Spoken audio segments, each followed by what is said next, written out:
I'm in Max. You are listening to Happy Jack's RPG Podcast.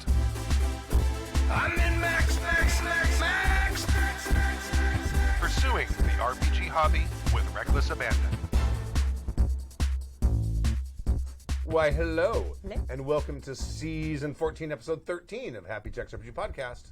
No, Season 24, Yeah. Episode 13 of Happy Jack's RPG Podcast. My name is Stu. My name is Kimmy. My name is Gina. Is your mic muted?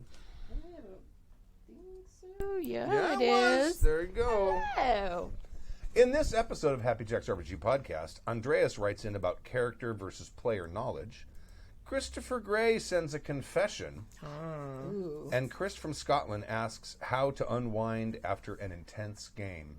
Good questions. But first, if you'd like to email us, you can email us at happyjacksrpg@gmail.com. That's happyjacksrpg@gmail.com. We're on social medias. We are. We're on the Twitter, we're on the Facebook and the Instagram and the MeWe. Happy Jack's RPG, all one word. And we also have a forum. Did you know we have a forum? We have a forum. It's great. It is. happyjacksforum.com. That's happyjacksforum.com.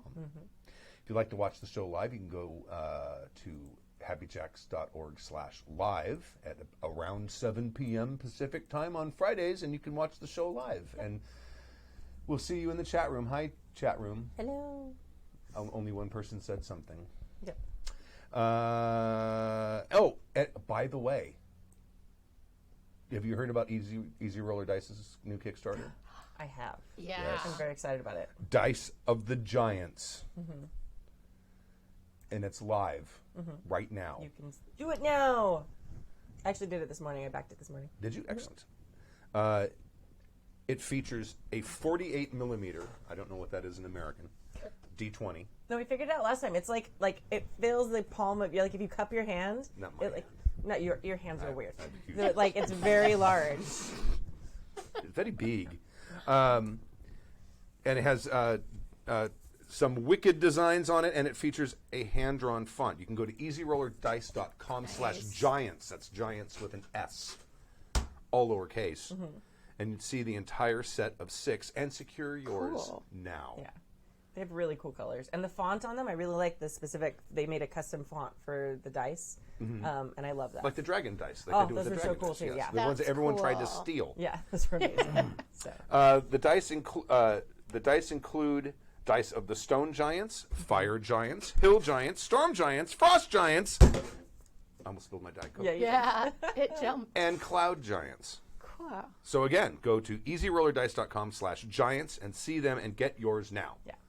Well, you're getting them right now. You're gonna get them, and then when they close, they ship. Yeah. I assume they do that all at once. The storm giant ones are my favorite. Are they? Yeah, the blue ones with the white words. Those are really Right. cool. Oh, cool. Yeah. So thank you very much to Easy Roller Dice for sponsoring this episode. And if you'd like to support the show, support our sponsors. easyrollerdice.com/giants. Yes. So and they're like literally like three times as big as regular D20s. They're very cool. So like that big? Like that, yeah. It's like 40 millimeters, so it's a lot. That's cool. Yeah. Right? What did they Great for throwing What at did they say? players. Yeah. At troublesome players. Hefty. 40 millimeters. Yeah, that's big. Sorry, I taught conversions to my Was it class this 40 week, so was it's it very 40 exciting. 48 millimeters. 48 millimeters, yeah. Wow. It's very cool. I'm going to see what that is in I American. was just going to do that, That so please do. is- Okay, so like 2.5 centimeters. There's a 10 millimeters in a centimeter. So like 25 millimeters is about an inch. About. So 1.88976 inches. Cool. Little under 2 yeah, inches. Yeah, yeah. It's like that? Somewhere, it's pretty big. somewhere in there. Yeah, it's Somewhere in big. there. Cool. Whoa. It's funny because What is that in miles? It's almost 2 The, inches. nothing. No, that's not. No. 2.9826 E minus 5. That's I helpful. don't math. Oh no, you do math. That's ridiculous. So that means you add 5 zeros to the front of it, right? Yeah. Is that what you do? Yeah, a lot of it. I think. Yeah, it's a very Very small part of the mile. what about a light year? Okay, let's Hold continue. on, no, I just want to check. It's fascinating. Yeah. It's actually really interesting when I do the metric to imperial conversions. Right there. Yeah. 5.0736 E minus 18. How would we live without this knowledge? That's I right. know. But in my class, I have a large portion of my class, like 9 of them, have come from like Armenia and Russia and things like that. So a bunch of them are like they're You have to teach them our back-ass way Right? of measuring shit. Right. Exactly. like they know like Us in Liberia. yeah they know the metric system cold. Like they know all about that. They get very excited because like they are the experts in that part. It's very fun. Right. Aw, Yeah. that's cool. So the dice are, truth be told, of an astronomical scale. They're great. They're super great. And they're pretty colors too. Minus 18. And they E minus 18. So thank you, easyrollerdice.com Yes. /giants. Do I have I have Giants. Badass. Very good. EasyRollerDice.com. all right. I have those from an old ad. Yeah, you do. Nicely done. Character versus player knowledge from Andreas. Oi! Well met, traveler. Are you thirsty? Drink. Huzzah! Ahem. So Stu once said he seldom plays, but when he does, he doesn't want to know stuff his character would not know. Then the reactions and actions would come naturally, which makes sense. This made me think about how often, about the often talked about big reveal and secrets between players. Some background. I'll try not to be too long-winded. Sorry, Canada. In a forum post I read a long time ago about dogs in the vineyard, I remember how the GM had faced a dilemma about how to present the secret of the problem in the town the characters were approaching. For those who don't know, in Dogs in the Vineyard, is it vineyard or vineyards? I don't know. Vineyard. I think it is vineyard. I'm not sure. I played it once. It's a fun game. You get to be a badass not Mormon. Kind of like a Utah Ranger, Ooh. sort of. Interesting. You go around and kick ass and show people the true and one straight path. Oh Lord. Oh yeah. Oh, you play the heavies in that game. Oh, Oh yeah. For those who don't know, Dogs in the Vineyard, you're playing wandering gunmen who are judge, priest, and executioner in one, and also teenagers finding their place in a reactionary world of political, social, and sexual repression. A powder keg by design. Oh yeah, no. I went to high school with a whole bunch of Mormons. Did you? Yeah. There was a lot of Mormons when I was in Boy Scouts. We went to World Jamboree and the National Jamboree. Oh yeah. I would say third to half were Mormon, because at that point the Mormon Church sort of adopted scouting as its official youth program. Yeah. That has since changed. Back to the game. But that was a very good description of being a teenager and being Mormon at the same time. Right. that was where that was. The sexual repression, political, social. Yeah. Accurate. The GM's first instinct was to stall and stoneface when the PC... Shut up! When the PC first met a woman working the fields outside town, and they asked her what was up in the town. Instead, he let her spill the beans, and straight up told them who was cheating whom, and who was acting against the rules of society. Naturally, this forced the players into action, as they could not deny the situation. Drama ensued. Another instance of this I remember reading of in John Wick's game Houses of the Blooded, Flooded. where he writes about how he and a friend driving home from a LARP realized their well-crafted backstories with dark secrets had not come up at all in the game. They had been too good at keeping it secret. The next game, they let their secrets out first thing, and drama ensued again. Imagine now the situation of the players getting to know it all at once. Maybe the characters don't know. Maybe the characters don't. Could you use that as a player to metagame and force situations you know will cause drama? Maybe even let the characters know at once. Would you break down? Would it just break down the barrier between players and characters, generate more drama? Imagine Stu's Traveler game if the players or the characters at once would have gotten to know the secrets of those aliens that changed nature when many of them came together. Have any of you used something like this, like the situation I wrote about above, or what would you think of that kind of play? I would love to hear your thoughts on the matter. Also, drink. Yay. And that's from Andreas. Huzzah. And I will unmute Stork's mic. Sorry, guys, lost track of time. No worries. Yay, you're It here. fell into one of those time warps where it was like, oh yeah, I got plenty of time. What? It's what? What time is it? All right. So I've made my opinion clear on this many times before. Does anyone else have thoughts on the idea of keeping shit secret? And, or, see, to me, it's a different kind of role-playing game style. Yeah. Mm-hmm. It's almost like, not that I would know what this is like, but this is, but what he's describing to me sounds more like a writer's meeting for a TV show. Let's sit down and collaborate and come up with what the story is going to be for the next episode. Do you know what I'm saying? Yeah. It's interesting because different GMs here at Happy Jacks do this differently. Yes. And I've played in different games. Like you are very much like, okay, I want, like, let's keep secrets off of the table. Yes. Because that's fun for reveals. Jason, who's also an excellent GM, doesn't generally do that. Mm-hmm. Like, he He's has... with regards to that, he is the polar opposite of me. Yeah, Absolutely. absolutely. Yes. But it's interesting because both your games work really well. Mm-hmm. And I don't necessarily feel like... I don't necessarily get the feeling like it's a writer's room. Like, I still have that feeling of improv at in the momentness with his, in the momentness, I guess is a thing. Right. I still have that when I'm playing in his games, like, not necessarily less than I have in your games. So I don't know if it takes away from it. It's just like a different flavor.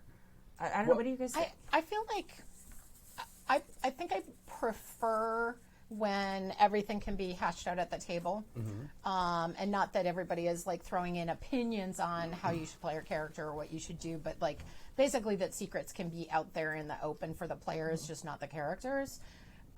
Because I think for me, sometimes it's time saving, and it allows for a little more equality or equal participation with people who are playing with secrets, where they don't necessarily have to keep it on the down low because they're afraid that they're going to have to pull a GM away from a table, or they're constantly going to grab your attention because they're messaging you or that sort of thing. And I also, this is I guess my ultimate reason where I would maybe tip the scales that way, is I really enjoy seeing the layers. Like I enjoy being the player behind my character who's going, oh shit, Right. oh my god, they're doing that. That is so cool because they shouldn't be doing that, and I want to be able to appreciate those moments as a player because that's part of why I'm at the table. But I guess I don't mind, either way. But those would be the selling points for me on kind of going towards, let it just be all at the table. Right. As a player, and I think maybe as a GM, one of the greatest things ever is when the players come to that epiphany, right? And one of the reasons for keeping secrets is when the players finally put all the pieces together and they go, oh my god, and then you as a GM sit back and go, yes, they got it, and the player's like, oh my god, this is what's going on, and that's so cool. I think You for won't everybody. get that playing the other way. Yes and no. There is a certain thing like I can really think of inspecting games, right? Where you don't want to just keep dangling a bunch of carrots in front of them. You want to give them the information so they can continue on down the road and get to the information Get to the that they conflicts need. or whatever. If you right. keep too many secrets, it just gets frustrating for Sure. everybody. I think there is a balance to how much you reveal and how much you don't reveal, so that they still get an epiphany, but they're not completely stonewalled and frustrated. You know what I'm saying? Now we tend to be focusing on like from the GM point of view. Right. I think a big part of this is also how much the players share with each other. I tend to be like, I like the GM stuff to be secret, like so the plot kind of like. Yeah, but then for like sure. the character stuff, I'm less Yeah. worried about being secret. Yeah. Because if me as a player know that you're, like you haven't said, oh, where you're from in character. Like, Yeah. I trust people at the table enough to know, not be like, oh, I knew you were from that little village. It's Yeah. like, no, I never said that. Like, Right. So as long as, like, you're not having, like, those moments, those, like, gotcha moments where suddenly someone's like, are you psychic? How did you know that? So I don't mind the GM keeping secrets so much. And yeah, I like doing that as a player, too. I know he described, like, that they'd worked so hard at keeping their backstory secret, but is that a bad thing? Like, I don't know. I don't think that's a bad thing. I'm like I very rarely play it. I prefer to only know what my character knows. It's none of my business what's going on in the world. My character doesn't know it. That's the way that I want to live in that moment. That's what all good actors do too. All good actors are in the character moment. blinders. Yeah. Yeah, but the actors also know how the story ends. Yeah. Not always. Not always. Well, Not no. always. If you're Tom Hiddleston and they tell you that it's a wedding, Kid Harington and you're Yeah. reading.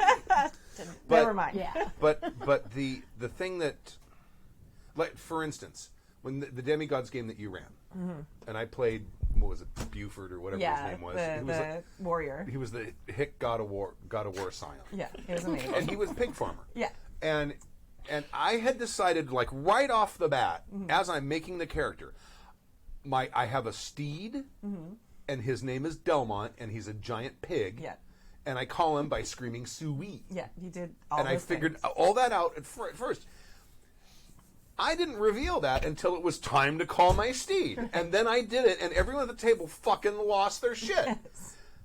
I wouldn't have had that moment if I said, oh, I'm going to have a steed, and it's going to be a pig called Delmont. Oh, and by the way, I'm going to say Suey to call him. It'll be really funny. I'm about to tell you a joke. You want to know what the punchline is first? That's what it reminds me But of. wait, Yeah. didn't we do character creation on screen for that game? We did, but I kept all that Oh, shit you didn't secret. say it. Okay. I said I have a steed. I told you I had a steed. That's all I said. I was going to say, I don't necessarily advocate for, like, okay, I'm going to read you my bullet pointed page and a half backstory. Right. Because I'm also kind of an advocate of not trying, through trial and error, of not playing before you play. Right. Like, trying to let some of that stuff come out, when you are playing, and try to discover more about your character when you're playing and not have it all fleshed out. So I don't necessarily mean that, like, we're doing character creation and in session one or pre-game where, somebody's saying, oh, and I totally do this because X, Y, Z.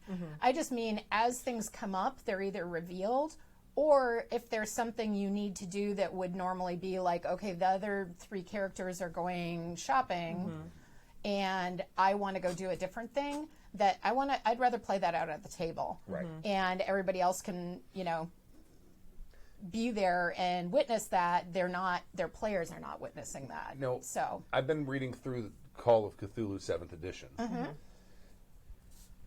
The sanity mechanic, if you fail a sanity roll, you have what's called a bout of madness, and then depending on how much sanity points you lost, you either have temporary, indefinite, or permanent insanity after that.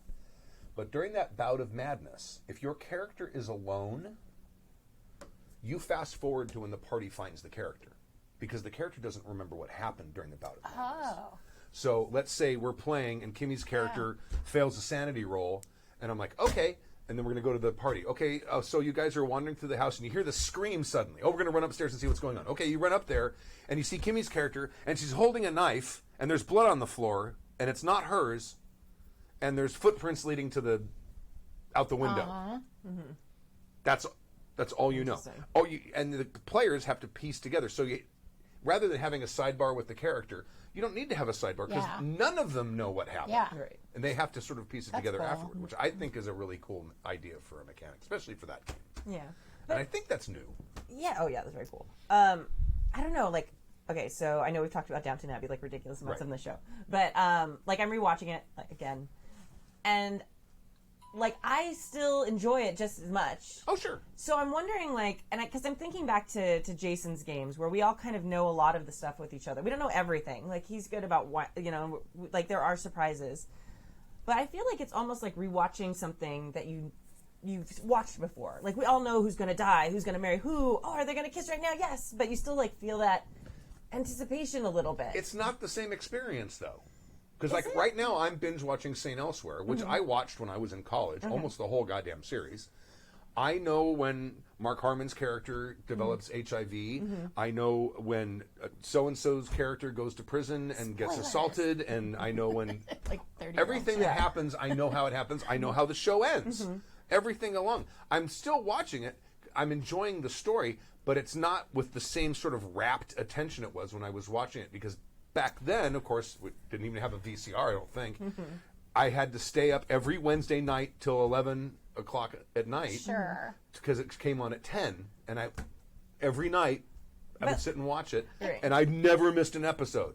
because I was but like, oh my maybe god. what you're enjoying is different on a different level. I think it is. I think I don't Because- think it's the same. It's not scratching the same itch. I don't think. Maybe, But it doesn't mean it's bad. Right. No, not at all. And knowing things about characters Yeah. doesn't necessarily mean you'll know how they resolve. Is the interesting part, Right? Because Yes. okay, we know that Mary and Matthew, they got the hots for each other. Oh no, they keep missing. Oh no, they're not going to get together. Oh no, now he's engaged to somebody else. So like in character creation or something like that, if you know like X character has a crush on that character, like which you might not in a kind of a closed backstory game, like it almost like can sometimes assist with that because you like suddenly you know that they've got the hots for that person, and that can like set up the scene where everyone's like, oh they're alone. What's going to happen? Oh, nothing happened. Why did nothing happen? Like, Right. so I don't know. I feel like sometimes seeding in specific information can help build that tension and build Right. like the interest in the thing. If you know so and so hates that person, I think so, they're going off in the woods together, and But so and so's carrying a knife. I wonder what they're doing. Yeah. That would also cause players to orchestrate situations where those dramatic moments would come to a head rather than them happening naturally, and that's I think is more of a matter of taste Possibly. and what sort of thing you want to do, because I mean, and it's a kind of metagaming. Like it is. If I know that this character and this character And are sweet on each other, but they haven't said anything to each other, and let's conspire to try to get them to do that, even though our characters wouldn't know that, but we create a situation where it does. I mean, I'm not saying that's bad metagaming, but it is metagaming, and at some point, I guess it's why you're playing. Because I think for GMs, for me, I like creating stuff. I like coming up with NPCs. I like making places and societies and stuff like that. I love doing that kind of stuff. So when you have games that say, okay, we're going to build a city. No, everyone is going to, it's like, well, that's one of the fun things I like to do. That's why I GM. I'm That's sorry. why I think Decament does a great job of doing that. sure, but it's like Shameless plug. Sorry. But that's one of the things I like to Yeah, do, and absolutely. if that gets suddenly that's farmed out. It's like, oh well, why am I I don't GMing know, again? I don't know that it gets farmed out, but I do. You just It's brought up farmed out. something that I think is part of the fun though with the collaborative storytelling is that we're not. I enjoy the fact that we're not just doing a what it is? teleplay out here. I want to be able to step on the gas and lift my foot up every once Sure. in a while to push those moments. And it doesn't mean that you're doing it all the time because you're not, Yeah. being the GM. Complaints go to happyjacksrpg@gmail.com. You know what it really is? It's players who kind of like GMing but are too lazy to actually commit to GMing. No way! Boom! Or people who like my game Decima and they're awesome. Yeah. No. It's not. Yeah. I don't know any player that's just running. Wow. Yeah. There are GMs who play, and sometimes they tend to take control of a situation. But I think that's. It's I accurate. think you're making a blanket. Yeah, we've talked about GM. Of course, I'm PCs making a before. blanket statement, but I think it's accurate. It's Because I mean, inaccurate. and the thing is, and all so like we're getting far afield from my point. GMs have different things they like to do because there's Yeah. different. Some GMs really live for the moment at the table when you're improvising and stuff like that. What I call in traditional games where you actually prep something in the beginning that alone as a GM, what I would call sort of the mid game, which is the players kind of know what's going on. They've unraveled the secrets. Now they're trying to figure out what they're going to do, how they're going to react to what's happening. That's the stuff where you can't really prep for it because you don't know what the players are going to do yet. So, and that's like one sort of part of GMing that people will either enjoy or not enjoy. The game prep, the creative part of coming up with stuff not on the fly, I think is another. Then there's also coming up with stuff on the fly, and those are like three different skill sets. Yeah. And there are GMs who like some of those and don't like other ones, and that's why there's a whole bunch of different games. Yeah. And I think for players, it's the same. Absolutely. There are players who want to be their character and want to experience Yes. what their character's experiencing. I agree. And if you want that, sitting down and saying, okay, what's the city look like? And I'm as a player, I'm like, well, why didn't you fucking do that? You're the GM. That's your job. Right. Why am I doing your job? Well, You see what I'm saying? the cool thing about that, though, and I have experienced this with my Wild Talents game right now, because like they've lived in this place for a long time. So when they built the city with me, it was kind of like they gave me the ingredients to make a cake, Right. Like they brought the flour and the eggs and all these things, and they put it down on the map. But when we jumped into that first session, it almost felt more like they were their characters because they knew the town as well as they would if they'd lived there. Right. Like it wasn't like, oh, I've lived here for 4 years. What's this building here? Like it's like that's the schoolhouse where your girlfriend lives. Like Right. that sort of thing. So I think that can be used to great effect because I love coming up with like a lot of the world building is something that I really enjoy doing. I wrote a game about world building because I really love doing it. Right. But Golden Lasso games. Golden Lasso games.com. But like I feel like you can have players do parts of that and then use it as a shell or something like that. But I think going back to like playing characters, like it added this level of realism, which for a session or two, I'd never had that in a game before. So it took me a little bit of getting used to because they were ready to jump into that story. There was no like, let's wander around town and get to know our surroundings because like they knew it, like they lived there. So it was a different experience GMing, but I think it helped them in many ways figure out their characters more deeply, like more quickly. Right. And that's also a game where the game is pretty much, correct me if I'm sort of confined to that town. Yes. Right. So if they decide to get on a stagecoach and go to the next town over that none of them have ever been to. Yes. Well, they made up the other town, but I would come up with that at that point. So I mean, like again, like you can have the players collaboratively help you build a place. And that can help with their characters, and it kind of gives them roots. And then you have to kind of design the rest of the world around that, what they've come up with. The only problem with that example is that is where character knowledge and player knowledge are the same. It's not that situation where character knowledge and player knowledge are entirely different. Right. You know what I mean? Yeah. And that to me, it's none of my business unless I can figure out what's going on. That's the way I enjoy playing. First time I played. It's like it's like we're playing Tomb of Horrors. I'm gonna give everyone the map before we start. Here you go. This is what's in each room. I don't think that's the same. I think it is. Well, it can be. It can be. It depends how much information is And it depends on the type of game too. presented in the Yeah, game. and I think secrets about characters are different than GM secrets, like Kimmy was saying earlier. So if I, as a player, know that Kimmy's playing this character who's really grieving the loss of somebody in her immediate family, but she's not talking about it, like that's not the same as me knowing who's the big bad in the town that you have planned, or so it's not the same thing, I don't think. Also, like if you're, it totally depends on like what kind of game you're playing. Like if people are building a town they've lived in like a Wild West game, that's different than them building it like a house in a horror game where they've never been there. Like that's BS. Like they shouldn't be building the dungeon. They shouldn't be building the house that they're exploring for the first time. Like you shouldn't like let that be part of your collaborative creation. That's on the GM because there needs to be that feeling of alienness, and like I think that's another place where player versus GM knowledge needs a line.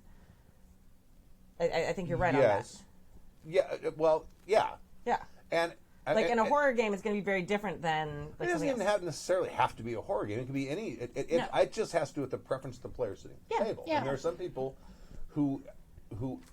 For me, it would be difficult to feel immersed in the story if I know too much. Interesting. You know what I mean? That's one of the things I had with 4E. It wasn't necessarily player secrets, like backstory stuff. It was all the power sets.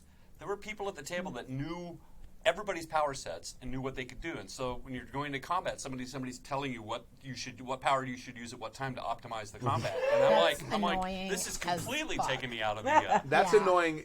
That's in just every annoying. game. But that game specifically really went into that, as opposed to playing something like GURPS or something where you guys all show up and you have no idea how this other person's character is built, let alone their power set or how many points they have in something. Yeah. And it's this other added discovery when they start doing stuff. You're like, oh my god, you can punch through walls! Wow, right? That's cool. And then you can work on tactics. I can still play 4E, but I have more fun. And maybe it takes a longer game, too, while you're still discovering your characters with each other as well. Right. So to say that one is better than the other isn't necessarily true. It is just different. And maybe sometimes it does make a shortcut. It does. It is awfully easier instead of spending 4 or 5 games getting to know all the characters. Like, you all meet in an inn, you all know everybody, and you know everybody's power set, so let's go. Which I do on my one-shots. Everybody go, yeah. also, like, you have to kind of like Stu. You are an incredibly smart person. You like figuring things out. Okay. Yes, you are. Please pretend to be humble, but Yeah. but you like figuring things out in real life. Part of that is like learning new things, doing these. Like this is very much a part of who you are as a person. Having a lot of stupid hobbies, yeah. Yes. I'm not going to say that's stupid because I'm also that way. But I think like there's a bit of that, like we're just saying, it's preference. Like you have to kind of see that preference for your life reflected in how you're playing these games. Yeah. Yes. Removing a lot of the secrets can streamline a game, can streamline a storyline, for sure, up to a point. You know, you literally now, they're not spending an entire session trying to get to know each other. They already know each other, so they're moving on with the plot. Right. You know what I'm saying? That's just an example. So, like I said, there can be a balance between the two. You don't have to let everything out of the bag the first game or the second game. Oh, for sure. But I think sometimes it's okay to like, you guys are missing this and this and this, and okay, cool. Now you just give it to them, and then we can move on. Or even some of the characters, backstories. After a while, it gets mined, and you can move on. You're no longer having to worry about the guys carrying a cursed verbal sword and where it came from. Or Right. True. Master Vitter in the chat room says it's like the difference between a city you've lived in for years and a city you arrived in last night. Sure. So I totally agree, and it's like that with the players. If these are players who grew up together in a vault after the apocalypse, and they've been in like a 2-acre space their entire lives, they're going to know so much about each other. Oh, sure. Versus like what Stork said, you meet in a tavern. What beer are you drinking? Like you don't know anything about each other. So I think a lot of that metagame versus or player knowledge versus character knowledge also depends on how you've designed your game to be. Yeah. even what system you're playing in. Yeah, that too. And whether you've done character gen together. Yes. All right. All right. Thank you. Nice, ending. Andreas? Well done. Is that Andreas. Andreas? Yeah. I think it was Thank you, Andreas. Andreas, for the email. Very GM nice. confession from Christopher. Cool. I'm going to add to the soundboard for this Okay. because I'm going to take it from what's it called, the Quiet Hours, Mm-hmm. the Quiet Hour, the movie that's based on the Decameron. Mm-hmm. Because there's that scene. Wow, what's that guy's name? John C. Riley. Yeah. He plays the priest, and the guy comes to confess. He's like, that's sodomy. Well, what about if you did this and that? That is also sodomy. And what about that's sodomy? That's a lot of sodomy. I want to take clips from that and put it in there, but I didn't have a chance. I mean, if you have consent, then okay. See, and you've spoiled the secret. Have you? Now it's not going to be now. No. In a game like that's We not don't going to get- happen anymore. We don't get that. We don't get that many GM confessions. But when we do, Yeah. I'll have that ready. Okay. It'll be fun. It'll be great. It'll be I funny. don't know. I mean, just Will it yeah. be funny? So I'm gonna tell you a joke, and the punchline is check 1 2 check 1 2. I know a Polish sound engineer and a check 1 2. Stuart. Did you hear about the guy that went up a pole and came down a Russian? Heyo! What's the punchline for that one? That was it. Oh. Sorry, good. Hello, douche hooks and douche banners. Nice. I think it's time to have it's a good time to have a GM confession. Confessione. Yes. Fortunately, I am utterly flawless as a GM and never ever make mistakes that require confession or indeed Confessione. any type of atonement. I am also incredibly humble, way more humble than anyone. However, since that's not true, I didn't have to reach back very far for a confession. This last weekend at Strategicon, as a matter of fact, we were playing Jaws using the Great American Novel. Talked about it at the last con show if you want more details. Go check it out. It's cool. As part of the game, you put down themes you don't want in the game using a lines and veils methodology. The idea is you write down things you absolutely don't want in the game, lines. This could be content that is triggering to you or simply a tone you don't want. And then you also write down veils, which are things that you can have in the game, but that we don't need to play out in detail. So like overt sexual content, gratuitous violence, etc. Well, one of those lines in our game was racism, which is good. I mean, we're playing Jaws, not To Kill a Mockingbird. Well, we were long into the game, and I was playing a quintessential asshole sheriff NPC, a character type that comes up an awful lot in Great American Novel games for some reason. And he did something racist. Not like a slur or anything, but that bullshit thing asshole characters do when they overtly and intentionally mispronounce a Spanish name or word. I immediately called it an X card to myself and moved on. While I'm glad I did catch it, I began wondering how many times I didn't. As an important thing to think about. Safety tools are useless if you don't actually pay attention to them. in gameplay. Further, it made me think about the depth for my NPC development. Isn't it a cheap and shallow trick to earn ire for a character simply by dipping into racism? Why is that a necessary tool? What other tools can I use to make someone villainous that doesn't, A, violate the lines and veils set forth at the table, or that, B, cheapens the depth of the character?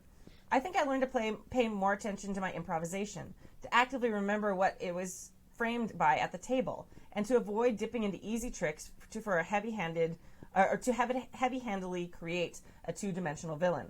Apart from that, the game was fun. The shark came out at the end. The ship captain blew him up, but it was with dynamite, so our version is better.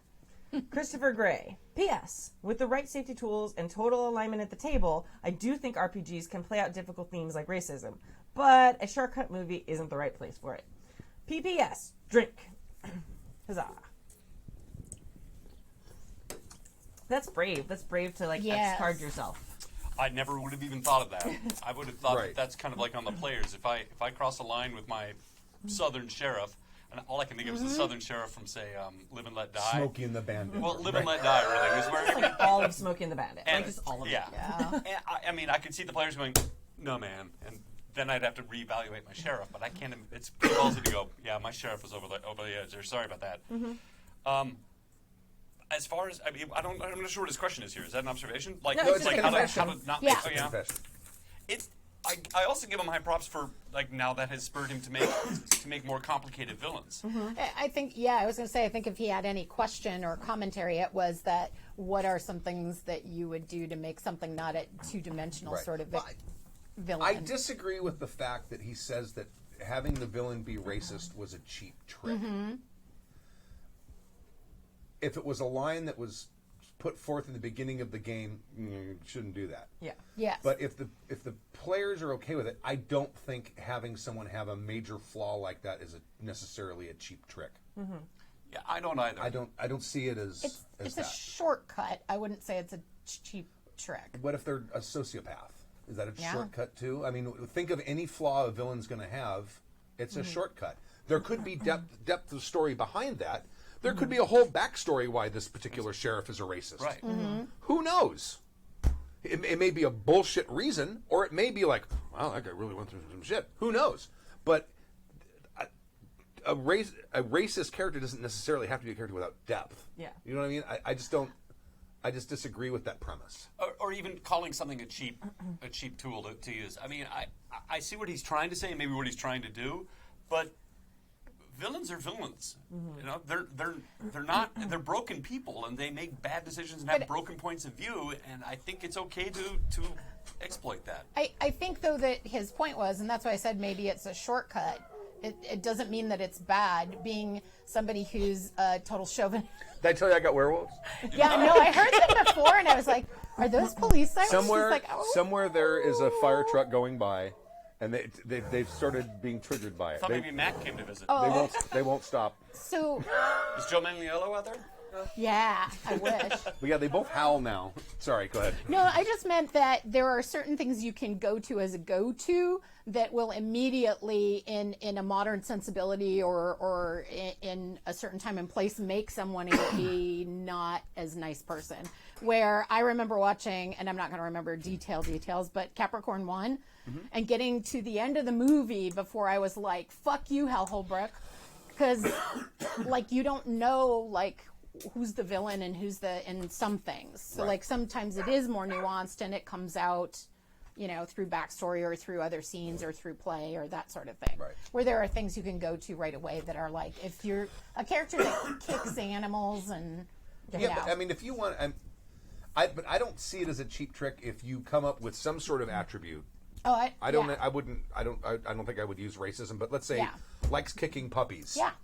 Oh, I don't think it's cheap. You have Yeah. some guy go out and says, "Oh, I love kicking puppies," and everyone at the table is going to go, "I fucking hate that guy." You know, I don't even know his yeah. name yet, but I fucking hate The him. better word is shorthand, not shortcut. Like, because it's, yeah. Well, it's It telegraphs. It telegraphs this is the bad guy. right. Yeah, it's a tell. Yeah. But it doesn't mean that it's cheap storytelling or I don't think two-dimensional, so. to your point. I mean, yeah. and the thing is like he's talking about a con game specifically, where Yeah. he's got a 4-hour block Right. to get through this whole story. Like, I might say, like, things like kicking puppies and things like that are cheap tricks for if you're doing a campaign. Yeah. Like, you've got a little bit more time to, like, set up a little bit more depth. In a 4-hour game, you do have to kind of use those tells to, like, telegraph the players, this is, you know, the bad guy or one of the bad guys. He's kind of an asshole. It is always fun to play around with those tropes because that's what it is. It's a trope kind of thing, a stereotype or a trope. I mean, look Good at Harry point. Potter. Yeah. Everybody thinks Snape is a villain because he does some villainous things, and he's named Snape, and he dresses in black, and he does the dark arts, and everything about him telegraphs villain. But was he? No. So it's But he was a dick. Yeah, but that is, so are a lot of heroes. Right.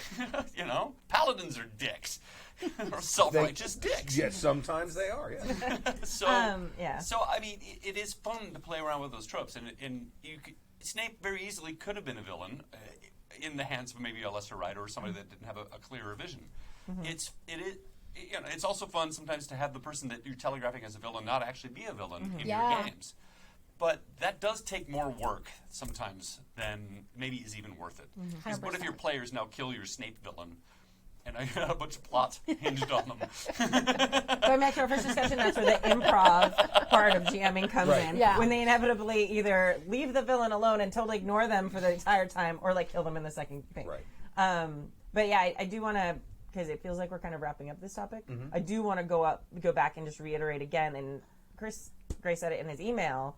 But, like, if something's been put down as a line, though, you definitely shouldn't go there. No, like, it's absolutely, really important. absolutely. So while some of these shortcuts and stuff may be, like, usable tools, you need to make sure that everyone at the table is okay with it before you use them. Especially His sin of portraying racism is a very minor sin, however. There are millions of people that pronounce Amarillo, Texas, Amarillo. Yeah. You know what I But mean? I- Mispronouncing a Spanish name for someone who is either not from Southern California or a native speaker, that is not. I mean, there are a lot. Yes. There could be a lot bigger sins. But him doing it with the intent of coming off as racist isn't. Like, people who pronounce things wrong with just because they read it wrong and they don't know this pronunciation conventions of another language, I wouldn't necessarily off the bat say that that's racist, especially as someone who has kids from, like, 8 different countries in my class, so I end up mispronouncing names the first day, like, very badly. But him... he does say overtly and intently mispronounces the Spanish. Yeah, especially because he's, as a GM... So that's like most people in England when they're speaking French. When they're trying to be dicks, yeah. And I'm convinced, because on a lot of, especially cooking shows, sometimes people will pronounce in English shows they'll pronounce French words as if it was in English. Yeah, they do that. Beef bourguignon. I think that goes all the way back to the Battle of Agincourt. I would say it probably predates. I have a record. Yes. There's a recording of John Cleese out there saying that the French are the natural enemy of the English. So who am I to argue with John Cleese? That's very good. But it was very cool that Chris used the X card, too. And I think that's because I think it normalizes it. Because I think that's that's my biggest kind of not hesitation, but like criticism of the X card is it takes a while for it to be normalized in a group, for people to be brave enough to actually use it. And if you as the DM start that off saying, "Oh, I screwed up. Sorry about that." What was the game everyone was ranting and raving about at February Con? For the Queen? Yeah, for the Queen. For the Queen, that's one of the things you use the X card for is for tone. Mm-hmm. Yeah. And the more things you use it for, the more normalized it's going to be, and the more likely people will use it. And if you don't like the card you got, you can X out your card and get a different card. That's just weird. See, if you use the X card the whole time, all right, you guys had a very pleasant day and nothing bad happened at the end of the game. Here you go. Everybody X-carded out all the conflict. It's not just that. Because I'm being sarcastic. And it's part of it is the mechanics of the game have you use it in slightly different ways also, so it normalizes it. I totally get it, because Stu and I have talked about the problem with the X card is that you're immediately telegraphing something that's personal to you, and no matter what, you can't unsee or unhear the fact that you've just X-carded the fact that somebody kicking puppies really bothers you. Right. And now everybody goes, oh, wow, Stark Relay's hung up on kicking puppies. Wow, I wonder what... See, I don't know if that's... I think we assume that in our own heads. But, that's why, like, if you can use it because, I already answered this question. Or, you know what, we're all joking, but we said we were going to do a serious game. Right. Or, like, hey, someone's like off topic. Can you like get back at the game? Like, there's a lot of different uses for the X card, and that way, Or the thief has had 9 sidebars this session. yeah. Like, yeah, let's. So the I'm more, sitting right here. but I think that normalizes it, because then if people Yeah. are tapping it all the time, it's not Yeah. like a once in a while occurrence that suddenly draws more Yeah, attention. you're absolutely right. So Yep. it's like the iocane powder inoculation. Yes. Sorry. It's a terrible way to say it, but whatever. I thought it was funny. No. It was good. I built up a lifetime of immunity to the X card. Yeah. I don't know if that's what we're going for. I eat little scraps of X card every day for 3 years until I had immunity. And now when everybody hits it, it just doesn't bother me. I don't even notice. All right. Oh, the dick I'm is so strong immune to in the that X card, one. I just keep going anyway. They keep hitting it, I just keep going. That's I not keep good. smoking That's up. not what we want. That's No. That's completely the opposite of what was. Anyway, next email. How to unwind from Chris in Scotland. Want to share it? Oh, can you do a Scottish accent? Yeah. Because I can't. Every time I do that, though, you guys make me stop because no one can understand the email. That's okay. I like It's it. still funny. I will have subtitles. Even in my if we head. stop you, it's funny. Greetings, Yeah. most wise and musical ones. You have to sound like Gimli, right? It's Oh, good. You kind of sound like Arnold Schwarzenegger. ugly. Get to the chopper. Greetings. No, so go ahead and read it. It's fine. Oh, Let's. Yeah. Yeah, go for it. no, it's fine. Go ahead and read it. No, really. I'm just. I We just play read a it. I play in a periodic periodic Monster Hearts. Monster Hearts game. Good. It can get pretty intense. Our sessions are exciting, dramatic, and demanding, but for me, that's not the problem. The problem comes after the game. I get so hooked on that intensity that the game seems to occupy most of my thoughts for maybe a week after each session. This can be quite a problem when I'm meant to be concentrating on my work or on what my true love happens to be saying to me, and instead I'm plotting my moves for the next gaming session and cackling to myself at the dramatic thrills. Do you have any advice on how to get through the difficult first week after a wonderful, intense game session? How to wind down and chill out? Thank you. Also, slancha, but or it depends on the dialect, because slancha. I don't know what mahaf. Are you Maha. deliberately mispronouncing your, No, your it's not Scottish No. just to be a racist? No, because even in Ireland, like it's depending regionally, it's pronounced differently. But he's in Scotland. Yeah, I don't know how it's pronounced in Scotland. I'm sorry. And is it mahaf? Is it mahaith? I have no idea. Mahaith. Mahaf. We'll have to look at Good that. health. Yes. Cheers. Chris in Scotland, which I'm super excited To your because I health, didn't know too. we had a Scotland. Scottish. The only thing I know how to say is space girdles. Oh man, this is a good topic. It is. Don't play Monster Hearts. Next question. No. No. This doesn't just happen with Monster Hearts. Group therapy for amateurs. No. That's what it is. That's what I was going He to just say. doesn't like Monster Hearts, Well, but I was going to say this is not leaked. unique. I think No. a lot of people that play Monster Hearts have this problem because it is very intense. yes. And It's not necessarily a Yeah. problem because he's saying like wonderfully intense and da. So Right. problem implies. But then he's having Yeah. Yeah, thinking about he's it. having always. trouble with the rest of his life because he keeps thinking about the game. Because it's so awesome. Okay, but I've done this with games that are, and I've never Yes. played Monster Hearts. Right. Like, sometimes when we got super into Vampire, like, sure. I would be super in, like, okay, what is Adrian going to do this week to fuck everything over? Like, how am I, Right. especially, actually, once I started playing my Sabat character. Right. Not my Sabat, I'm sorry. Sedite. Sedite, yeah. sorry. Like, I was like, what can I do to screw everything up? Like, I would, like, get stuck in these daydreams of, like, plotting. Oh, sure.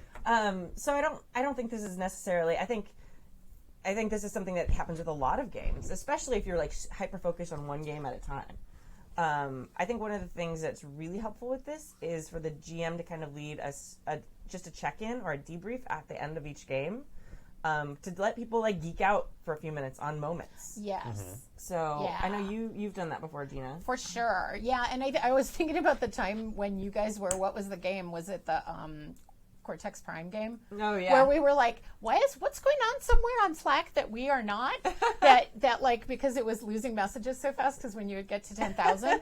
But I do think that's a really good recommendation is just that debrief after where everybody can kind of just like I don't know, get off on, oh my God, I can't believe that happened in that game and how exciting that was. And when you did that thing, I didn't even, like, so you can geek out with the appropriate people, because it might not be healthy for the rest of your life to be wanting to geek out about that stuff. Right. Like 24/7 at work or with or when your your true spouse is love talking to you. Yeah, Right. exactly. Pooja just asked this like a month ago in the Slack about, does anybody else have trouble like calming down after a game because you get so into it and you're Right. excited?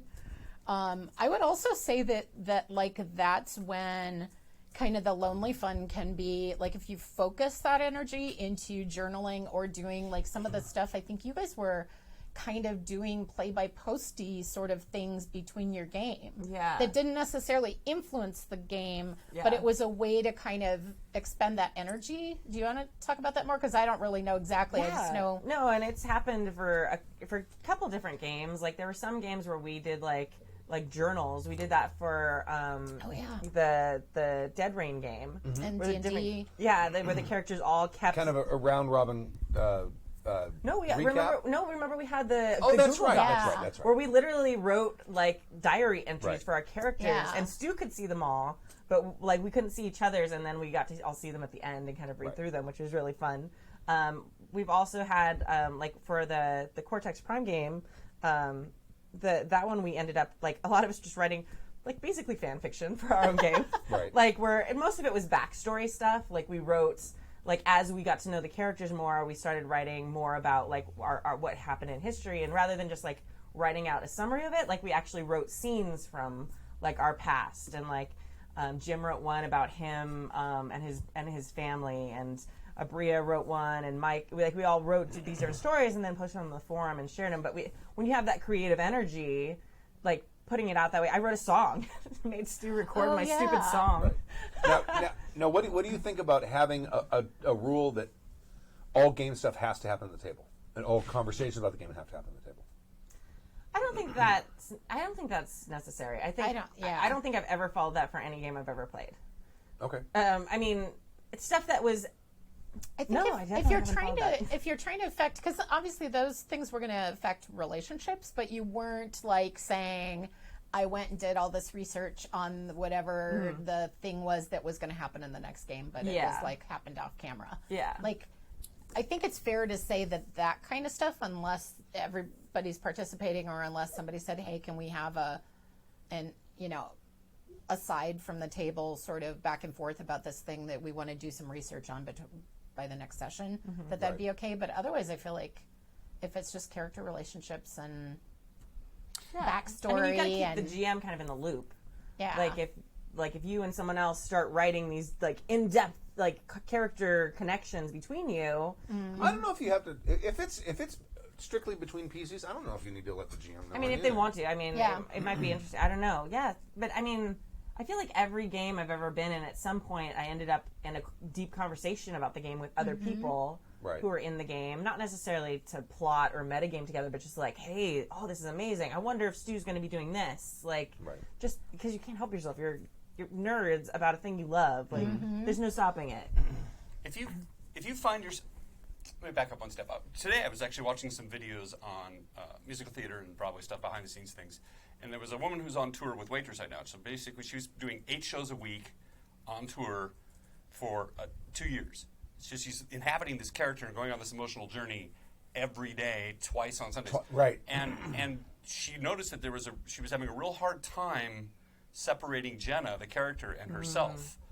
And she'd find herself, kind of just being Jenna all the time. And it seems real woo-woo-woo, but I can kind of understand it. You're spending a lot of time. That's almost like being an undercover cop for like 6 or 8 months at a time. And she said that one of the things that helped her is something called the Alexander technique, where you're able to separate the two. And it's much of what you guys are talking about, journaling, figuring out which one is you, which one is what's important To stuff, kind of and to decompress. Okay. But it's called Sort of? it's a long thing. It's really about self-help and stuff. When you find Okay. yourself stressed out and it manifests itself physically, but there's other things involved. So it's not uncommon especially if you're a really intense role player and you've been playing a bunch of games, that you get your character and you get confused. Just what you said, the undercover cop is a great example, because literally that person's acting 24/7 and they can never drop it. Right. And it does mess with your head. So there's ways. because I can see Monster Hearts can do that to you, especially if you play a bunch of games in a row. I can see that intensity is just really hard to let go. Yeah, check out some things about relaxing and stress relief, and it was what she used was called the Alexander technique. I can't vouch for it, but I kind of want to look that up because it it's sounds something. interesting. It is, and it's Stu's Cop, the actor, and role playing all have that common thing in head, which is you are basically spending a lot of time in someone else's head. Yeah. Right. Yeah. And as with everybody, you can only act so much. A lot of it you're pulling out of your own personal experience, and those lines get blurred. Yeah. I would definitely make sure that you're setting aside time, like especially like for your significant other, things like that, where you're not going to, where you try and block that and make that those like put some hard lines for yourself up. And don't use that time to tell them about the game. No. Yeah. That's not following those rules. Yeah. A lot of spouses of actors complain about that too. It's like Yeah. you Oh, need I to not bet. bring your work home with you. Yeah. It's hard, Oh, yeah. absolutely. So, like, do something that you would do, but your character would never do. Whether that's going out to just get burgers or like whatever it is. Well, it's like working fair. 100%. Well, 100%. I mean, we're not in character at fair. We are. We're not in character at fair. But you start to get. I used to be. You start to get real sharp with your wit and come up with repartees like off the top of your head really quickly over the course of 7 weekends. I have a personal story about that once. I remember that with your first wife. Yeah, well, yeah, she was a washerwoman. Yeah, they are and they're quick-witted. they are the queens of the witty repartee. Yeah, they're very snarky. And we're driving home one night, and I mentioned something, and immediately pounces on the way I phrase something, and it turns into this ba ba ba ba ba, and I'm like, you just stop, turn that off, Yeah. shut that part of your brain off, Jesus. But that's exactly what's going on with these people at the end of Monster And Hearts. They're so but caught up in it. I notice, good like point. when I'm at work or like after a season of fair, it's like oh the blade is sharp. Yeah. And so someone says something, all of a sudden, da, da, da, da, da, da, and everyone's like, "Wow, that's really funny. How'd you come up with that?" Well, for 7 weekends. 7 weekends I've been doing this. Yeah. So yeah, absolutely. It's like my check 1 2 joke. Yeah, that one. Oh God. Blake Ryan in the chat room says a little bit like changing out of work clothes after work to get out of the work mode. Right. So yeah. And it's an easy thing to say, but it is hard to do. Hard to do. It really is. And I can't. There is no magic bullet for that. You just have to figure out stuff in yourself. Channel but it. knowing that you're having a hard time separating the characters is most of the battle right there. Because if you know that like, my God, I'm dwelling way too much time on this, or I'm spending, and I'm finding myself crying over imaginary things that happen in a game world. That's not healthy. No. I think this is more. Oh, go ahead. Yeah. You also have to be really careful, especially with things like Monster Hearts. It can be easy to capture like those hormonal, emotional things from like teenagers and stuff. You have to be careful that you still can tell the difference, not just between yourself and your character, but like what's real And you're gonna and what's not. You're gonna simulate stuff. Yeah. That is actually going to cause dopamine drops. Absolutely. Well, like in your bloodstream. And it's Yeah. like That was going to be the point I was going to make, is that if there, Monster Hearts is a great example, but there are still, any game can produce that kind of intense, like, where you just hit all the right notes in a session and everybody just feels like, it's like you feel high. It's like that's the and that's dragon kind of the brass we chase. ring of role playing Yes. is that kind of situation. But I do think the decompress after is key, and then like maybe even something like, depending on if you can take a train or drive with somebody, like ride share with somebody that you play with, so that you can decompress them more. Right. Because I think that helps kind of funnel that energy and sort of dissipate it, so that you're not like hanging on to it. And Maybe. It also It may can make it worse. Make it worse. Yeah. That was even my you know what I I mean? see what you're saying. Yeah, because if you are You start having those a feedback loop. a feedback loop, but also like if it's easy to get caught up in those youthful kind of dopamine reactions to the things that are happening at the table while your characters are falling in love. You may not necessarily feel that really towards the person that you're role playing with, but you start to get this idea of that's what love should feel like. So then when you're going home to your significant other who you've been with for, a decade or 2 decades or more than that, like you start feeling And the dissatisfied. dopamines run dry. Yeah. Or it's just not that newness. Like, and all relationships have their ups and downs, and good times, bad times, like it can be hard to feel contented with your real life when you have this like very intense dopamine filled like 4 to 6 hour session once a week. Right. You start then comparing your real life or how you're feeling in your real life to those sessions, and you have to be able to not do that and differentiate between that. And that sometimes is one of the things that I've seen with role players and friends and stuff when they get super involved. And I'm going to use the word addicted because I was addicted to not tabletop RPGs, but online RPGs because of these same types of feelings for a really long time in my life. I was literally addicted because I got those dopamine rushes, that great interaction stuff with people you weren't getting that I wasn't getting in real real life. So that can be a real danger zone. And I'm not saying that that's the case with the person who wrote in, but just there's a little bit of a warning thing when you're like more focused on the game than you are with your real life and your real significant other, especially since it's like Monster Hearts where there's a lot of that romance aspect involved. Just kind of keep an eye on that and be aware of that. Again, I'm going to bring it back to the GM. Don't play Monster. Something intense is Monster Hearts, and I really agree. Stu and I were like, from the onset when it was described to us, we're like, out, not interested, not at all. Why would I fucking want to relive high school? Right? I'm still reliving high school every day. I don't need to be. I don't I'm actually stuck need in to a locker again. again. This is fabulous. It's I just love as fun Monster as the Hearts. first time 30 years ago. Locker, nothing. But Oh, someone gave me a swirly. as a GM, you need to be careful too, because there might be people that may not have the tools to realize that they have gotten into a dark place and not coming out. That's true, my and I that is a serious criticism I have of that game.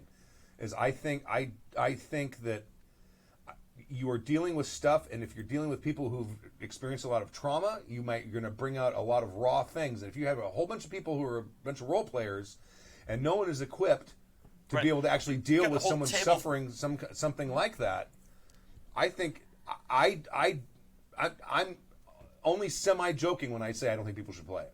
I think it's a dangerous game. You got a table full of Bruce Banners, and all of a sudden at the end of the game, they're all hulked out. I'm going to disagree just because I really enjoy that game and I think it's very, very well done and the safety tools are fantastic. I do think, to your point, though, Stu, that, and I think more so in a game like that, you know, regardless maybe of like how high or low or whatever, if you're playing something that's going to tap into those emotions from people, that you really do need to have the debrief. Yeah. Because if people aren't using the safety tools or they aren't, you know, Yes, for whatever reason. yes, but was this game written by someone who's trained in clinical psychology or anything like that? Do they really know what they're doing? Well, and the thing I'm is, serious. yeah. I mean, do they? Avery has a tremendous amount of life experience. I do not know if she is a clinical psychologist. Yeah, that's not the same thing. Well, That's not the same and thing. even if it and if you're wasn't, talking about someone who's experienced real trauma, like real serious trauma that is like deep down, you'd have someone have a break at the table and have a real serious problem if you don't have people at the table who are equipped to deal with it. And I don't know many role players who are equipped to deal with like real serious break. I can't barely handle my own shit, let Right. alone. well, That's why I think I've never played Monster Hearts, but I have read through the book. There are a lot of fail safes. I have hesitations about it as well, because I have worked with, you know, seriously traumatized kids, and I could see them getting their hands on it later in life and having it be, it could be empowering. It could also be harmful in some ways. But I think just from what I've read, like there's a limitation in that game to the number of sessions you should play consecutively, Right. and and things like that. And like every single one of the rules in that book, if you're going to play that game, you should follow every single one of those I rules. think that's important because I'm not sure you guys assuming did the that with author game knows here. what they're talking well, about. but still. Well, and let's just say there are the some avenues tools. of communication need to be open, and people need to feel comfortable with that. Yeah. Because if you're not going to follow rules, and you're not going to follow safety protocol, and you're not going to have conversations, and you're not going to debrief, and if you're going to continue to kind of like think that you can free fall with it, you're going to set yourself up for potentially an unhappy situation. So it is a dangerous game. I'm right. Well, I think it's a any game is a dangerous game if you've got a Depending on the subject matter. If you've got a It's true. breakdown in communication, Yeah. and the game goes to a place that triggers someone. You don't know what's going to trigger somebody. Just because Monster Hearts is written to Monster Hearts is written. It is It's almost written to intentionally to trigger people. No. It's intended to let people play out Yes. the opposite of what their teenage experience was. Yeah. And that doesn't necessarily, it's not guaranteed, which can also be Unless that's not how the problematic. game goes. Right. So Yeah. it can be it's kind of a razor's edge. Like, it can in some ways be a way for people to relive high school in a way that's opposite for them. Absolutely. But it's I think- easy for the people that, especially I'm going to generalize here. Most role players weren't the jocks. The cool in school. kids in school. Yeah. So Abria and I, like, we were in sports and stuff, but still, like, all of us had like our struggles in high school, and especially kind of like the nerd contingent. We all did a lot. So I think it's meant to tap in and empower, and I've seen it do that for some people. I've also seen it work the other way. Right. Yeah. Maybe it should have a warning label on the front. There's a section in there about like Put it on, do like Yeah. cigarette packs. Put it on the front. There are so Put it many on the games cover. like that, though. Yeah. We should Like, have a that's just- topic about this because this is a very interesting. did. And I saw Breakfast Club. The jocks have problems too. everybody has problems. Everybody has Absolutely. problems. Yes. Yeah. Absolutely. But yeah. I mean, what Kimmy There's a said, reason. though. There's a reason they separate adolescents from the rest of the world. Yeah. But yeah, going back to the actual topic of this email, journaling, Yeah. debriefs at the table, super important. Writing things out, creative And outlets. That's what I was looking up here was Yeah. the Alexander technique. If you Yeah. want to check it out. Oh, Alexander cool. technique. Is it wiki? Is that You can Wikipedia? go to the Wikipedia too. Okay, It's cool. the Alexander technique. But And it's, then- Okay. that's Yeah. what I was doing on my phone. Yeah, and Cool. then just making sure you're cognizant of what is real and what is at the table. I'm not going to say not real because it play. is real in a way, but Yeah. what is your actual life versus what is your role play life? Right. And if you want to do what the actors do, which is, you take the time to leave your actor, whatever it is. Sometimes it's a physical thing, like I'm going to cross through this threshold and the character stays in the theater. Right. Whatever. Sometimes it's just that simple. You're like, when I leave this game table, I leave my character on the table and I go home, and it's sometimes saying something as stupid as that is enough for you to make a break so that you can still deal with it. Well, you're getting back to my rule about not talking about the game away from the table. Okay. Kinda. Yeah. I've never known you to follow that rule. Yeah, I was going to say, Oh, I no, I didn't even know don't. that was Okay, a I was rule. gonna say. I was going to say, I've never heard you say that. Like, you and I talk about every game ever. No, but I'm saying if you have a problem, if you're having a problem yes. living Yeah. your life, Yeah. No, yeah, it should. Yeah, not talking about the game, but making those times where you don't get to talk about the game, like those boundaries. because I mean, Yeah. I go to work and I do work. I don't. Yeah. I mean, if it's You don't, slow, you I don't might talk go, to the "I truck wonder if I'm drivers gonna-" about, like, No, the vampire game? no. I get And stuff in a then locker. They planned a fashion show. Right. Although more and more people are That'd playing be so role-playing cool. games. I mean, Yeah. I remember outing myself. I'm sorry, that's a terrible way to say it, but at work, and they were all like, "Oh yeah, really? That's kind of cool." Whereas 10 years ago, I would have Boom, been you're in a locker. Right. Seriously.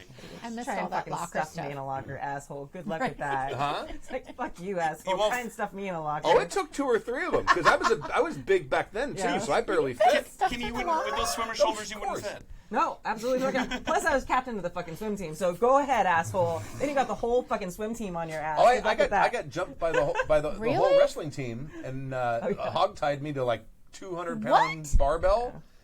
that was their initiation. Yeah. It's And they stuck a dirty sock in my mouth. Hazing. And then they all left, those fuckers. Hazing. Oh, yeah.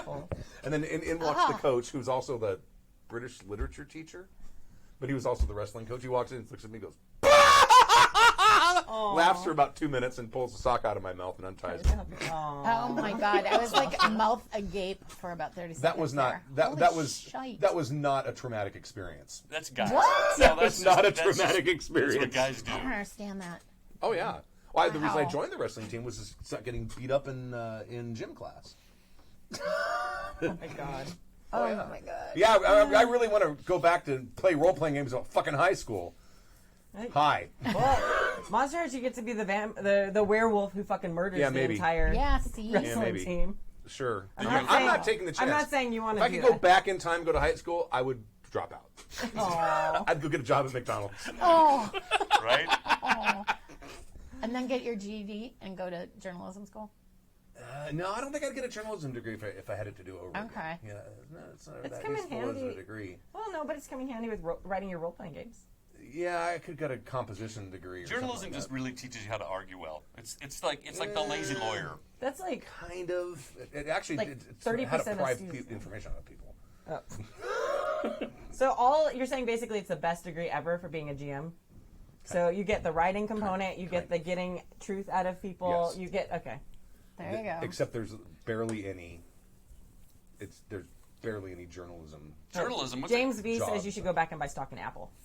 Oh, there you go. That's what I would do. Then I wouldn't have to go to school. See, that's what you could do in your Monster Hearts Right. game. Like, There you just go. set it in like I would like 1974. I would like you to name your university after me, please. All right. All right. Thanks, guys. Woo! I can't play this song. Is No. there something else I can No, play? really? You can go. No, I play the AP country version. I love that Okay. one.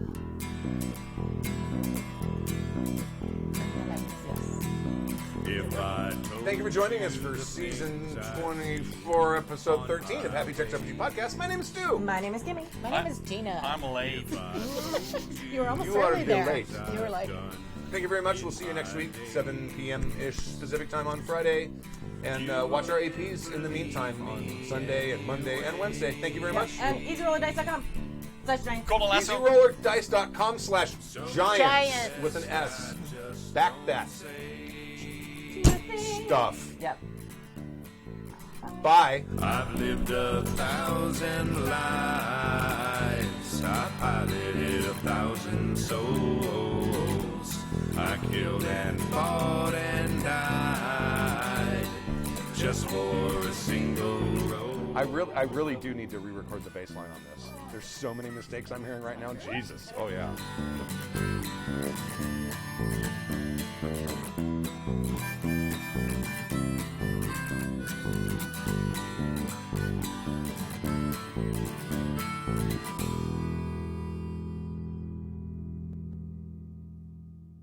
Very well, my lovely Dinah, 1,000 times adieu.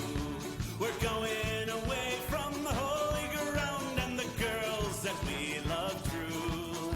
We will sail the salt seas over and then return for shore to see again the girls we love and the holy ground once more. Fine girl, you're the girl that I adore, and still I live in hopes to see the holy ground once more. Fine girl, you are. When we're out a-sailing and you are far behind, fine letters will I write to you with the secrets of my mind.